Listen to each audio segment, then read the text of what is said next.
અસ્વસ્થતાને અલવિદા કહેવાની રાજકોટ મહાનગરપાલિકાની તૈયારી। ચાંદીપુરા વાયરસ સામે બાદ ભેળવા માટે આરએમસીનું આરોગ્ય વિભાગ એક્શનમાં આવ્યું છે। શહેરમાં ચાંદીપુરા વાયરસના 2 કેસ બાદ તંત્ર દ્વારા સઘન સર્વેક્ષણ શરૂ કરવામાં આવ્યું છે। માખી, કાચા મકાનો અને અસ્વસ્થતાવાળી જગ્યાઓનો સર્વે કરવામાં આવ્યો।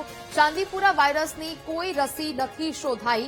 જે પ્રકારે લક્ષણ પરથી ચાંદીપુરાની આરોગ્યની સારવાર છે તે કરવી પડે છે તેવું આરોગ્ય અધિકારીનું નિવેદન સામે આવ્યું।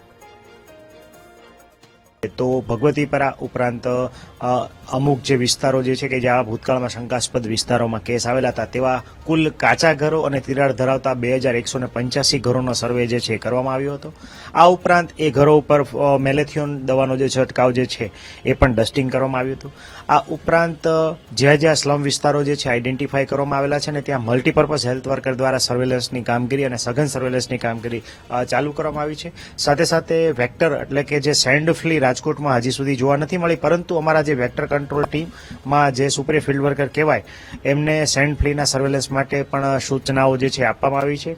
આ ઉપરાંત જે ભૂતકાળમાં 2 કેસ નોંધાયેલા હતા 2024ના વર્ષ દરમિયાન, એ બંને કેસો ના જે નિવાસસ્થાનો હતા ત્યાં આઈઆરએસનો સ્પ્રે જે છે આપણી મેલેરિયા શાખા દ્વારા કરવામાં આવ્યો છે। આ ઉપરાંત તકેદારીના પગલાંના ભાગરૂપે આપણે પ્રાઇવેટ પીડિયાટ્રિશિયન ઉપરાંત ફિઝિશિયન અને રાજકોટ મહાનગરપાલિકાના મેડિકલ ઓફિસર ઉપરાંત પીડીયુ મેડિકલ કોલેજ ખાતેના પીડિયાટ્રિક વિભાગ અને ફિઝિશિયન વિભાગ જે છે મેડિસિન વિભાગ એમના તજજ્ઞોને જે છે આ બાબતે એક સીએમઈનું આયોજન કરીને માહિતગાર કરવામાં આવ્યા હતા।